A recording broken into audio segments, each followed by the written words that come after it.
Electric compressors, active engine mounts, hybrid assist.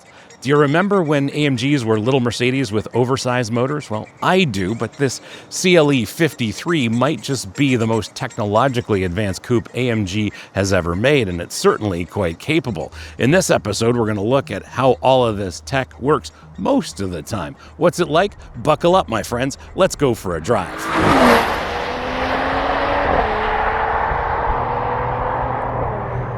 I'm your host, Brian Makse, racer, lover of driving fast, fun things, and on this channel, you get reviews for drivers from drivers. Now, the CLE 53 on paper is almost a direct competitor to BMW's M4, just with more attractive styling, but that's another question for another day. But the CLE is new, and this power unit is all new, and it is incredible in terms of the way they've applied technology. And before we get into what this is like to drive, let's have a look at it in a little more depth. This CLE 53 is an all-new model with an all-new power unit, plus it's a little over 2¼ inches wider at the front and 3 inches wider at the rear than a standard CLE. Under the hood is a 3-liter inline-six with a twin-scroll turbo and an electric auxiliary compressor. Think of it as an electric supercharger. This is a mild hybrid, so there is an integrated starter generator, which does provide a little bit extra horsepower and torque.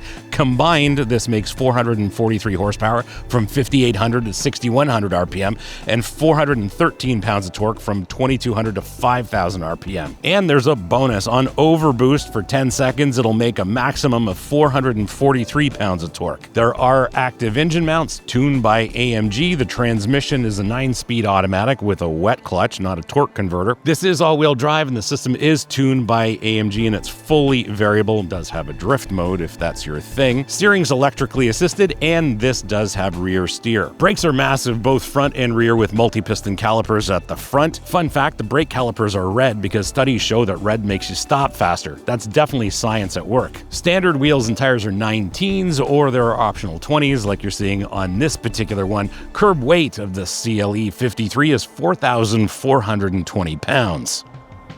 Did you know that 80% of you are not subscribed? Yes, it's true. 80% of you are not subscribed. I checked the data. So if you like the content on this channel, do me a solid.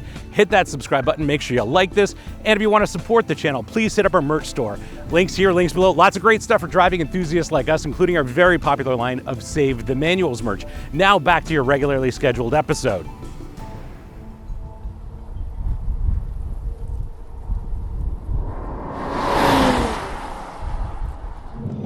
We don't often talk about styling on this channel, but I think it's necessary.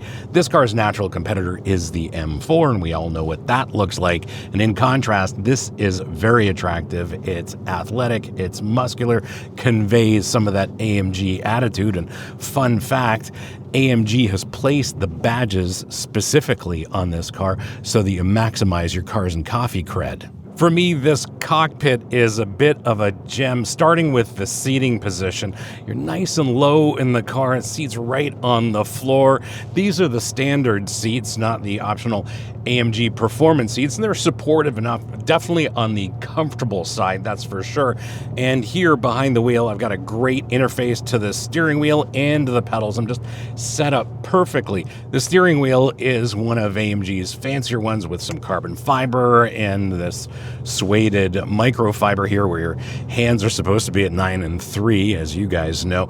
And one of the things that I find funny is that the buttons on the steering wheel have buttons. And I think this might just be peak German engineering. Ergonomically, this is modern Mercedes-Benz and AMG. We've got a big digital customizable instrument cluster in front, and it actually works extremely well. You can configure it in all kinds of ways, whether it's drive mode related or put navigation up here. Works exceptionally well in that regard. It's also got a heads-up display, which is useful in a performance car, and this is the latest MBUX. Once you get accustomed to it, it works exceptionally well. I am using it on Apple CarPlay, and I'm very happy with it.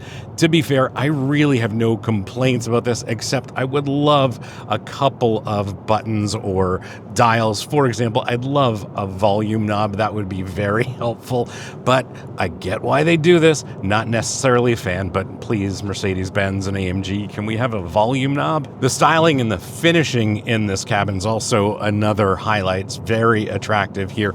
The bold red, of course, is an interesting choice, but I actually dig it. It kind of works in here, giving this CLE 53 a little bit more attitude, at least on the inside. With respect to spaciousness, at least for yourself and your passenger here, you've got lots of room, lots of storage, and no issues there. In that second row, I can just fit behind myself in the seating position, which is a little bit of a surprise, but it's not really a great spot for adults in that second row. The trunk has a decent amount of space as well. As much as I want to complain about a lack of buttons and switches and dials and use of all this touch-based tech, one thing I do appreciate is the sunroof controls. It's just a simple gesture, and that roof does exactly what you want it to do, whether you want to slide the sunscreen open or just pop open the roof. It's very easy to deal with. Can't complain about that.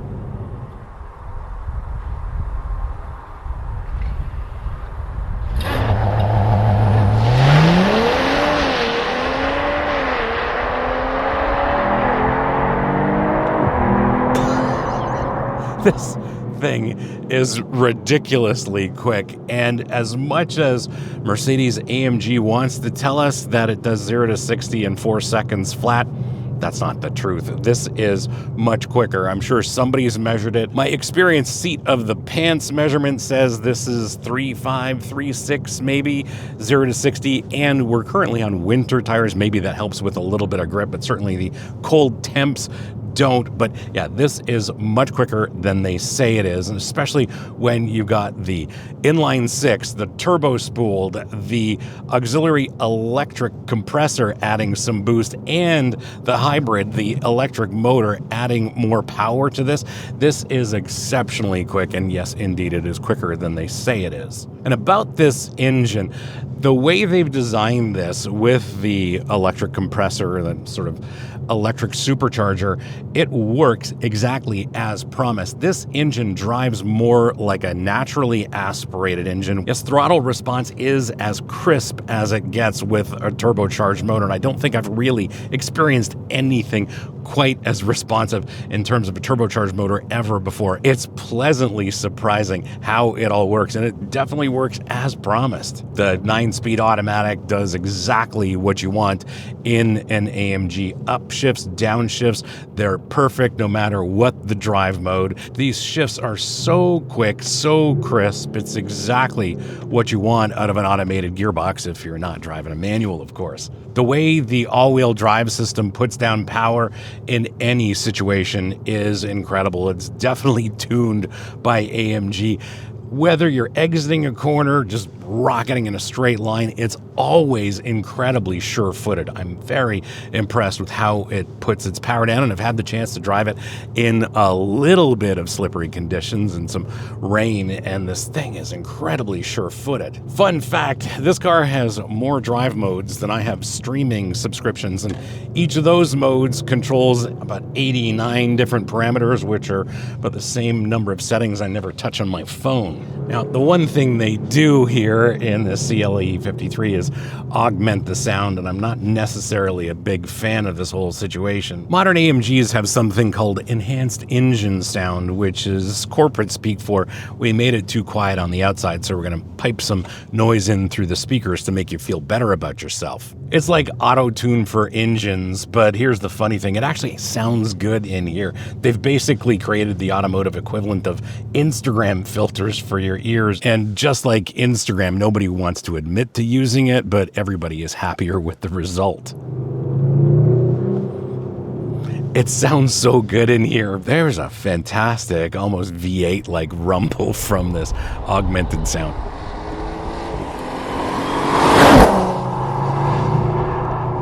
When it comes to the corners, that's where all of this comes together. This is just fantastic. Turn-in response, incredible, but the highlight here is rocketing out of corners. Wow. We're gonna roll into one of my favorite corners here. It's a tough one, it's bumpy, and it's off camber on the exit. Let's see. Oh, just beautiful balance through there. Wonderful. And the suspension is doing a fantastic job of soaking up these bumps. Wow, I'm very, very impressed. Yeah, the brakes are really strong and there's great feel control once you're into the pedal, but I'd like it to be a little bit firmer. Wow, this is so good. I really wasn't expecting this to be such a well-resolved package, but here we are, and they've definitely paid attention to all of the details to make all of these systems, all of the tech come together when it comes to the CLE 53's dynamics. Steering is strong on center, turn-in response, very good. The way it translates your inputs, absolutely perfect. And speaking of steering, fun fact, the rear steer on this car helps park this in places that are smaller than BMW drivers' efforts to use their turn signals. The foundation for all of its good dynamics is this rigid chassis, and it feels so rigid, like the buff books used to say in the 80s. It feels like it's carved out of a single piece of aluminum. Seriously though, when the engineers have a rigid chassis, that allows them to focus on suspension dynamics rather than treating the chassis as a fifth spring. And as well as this is buttoned down and sorted in the corners when you want to throw it around and have some fun, ride comfort is excellent as well. It's not overly stiff. Even in comfort mode, it has crisp handling dynamics and feels really buttoned down, definitely glued to the road, even on these winter tires. And in terms of overall balance, you can tell they've sorted these systems, so this does respond the way you want. I can play with it at its limits. It's just an excellent dance partner, and I've got great feel from the chassis to understand what it's doing, and I can slide this a little bit in the corners. This thing is so good.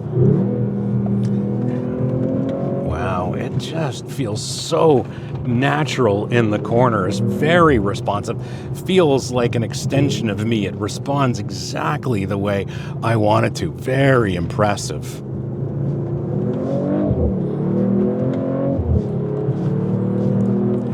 This is incredibly raw for a 53, and the way this package works, it is wonderful. It's so well resolved. It is harmonious in every way. The dynamics are just excellent. Soaks up the bumps and hauls out of corners. Wow. The way this chassis is sorted makes it seem like the engineers take physics personally.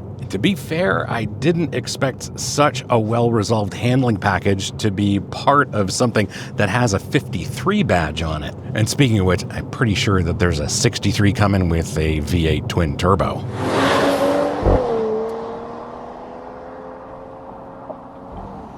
How do you spec yours? Well, this is an interesting question. Thankfully, we don't have many decisions to make when it comes to speccing a CLE 53. What you are looking at is obsidian black metallic and the power red and black interior. Base price in the US is $74,300, and as tested, this is $89,185. In Canada, base price is $80,900, and as tested, this is $99,700. At this price, it's obviously well equipped, and I do dig these wheels. These probably would be my choice as well, but I would add two things to this spec. One is the AMG Performance Seat option for a little bit more support.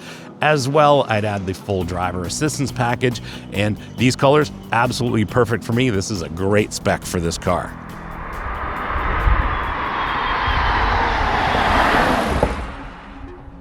My verdict, yes, the reality is this CLE is pretty complex and it has more processors than Best Buy, but every bit of tech serves a purpose to make this car faster, more capable, and more enjoyable to drive. That electric compressor eliminates the whole idea of turbo lag. Rear steer makes it easy to park and makes it drive smaller than it actually is. And that hybrid system, it fills in the torque exactly where you need it. Sure, it's easy to think that AMG threw a bunch of tech at the wall to see what sticks, but that's actually not the case here. everything enhances the driving experience of this CLE 53.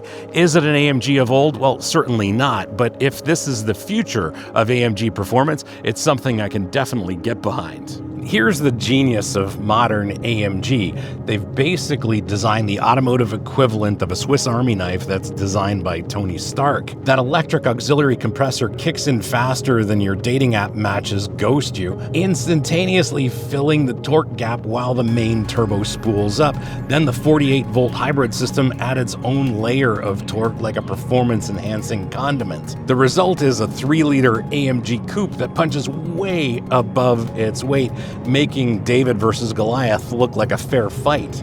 Thanks for hanging out with me today and having a look at this Mercedes-AMG CLE 53. Hope you liked this episode, and if you did, well, you're not new, you know what to do. Smash the subscribe button, turn on your notifications, like this, and as always, sharing is caring, so please share this with your friends, especially on Reddit, because on Reddit, they really need to see reviews for drivers from drivers. If you have any questions or comments, please leave them in the comments below. I'll get back to you as soon as I can. And if you want to support the channel, please hit up our merch store. Links here, links below, lots of great stuff for driving enthusiasts like us, including our very popular line of Save the Manuals merch. Thanks again for watching. We'll see you again next time. And remember, cars don't understeer by themselves, not even Mercedes-AMG CLE 53s. And since you've hung around this long, well, have a look at our last full-blown AMG episode with the new SL63. If you like AMGs, I think you'll like that episode. See you again next time.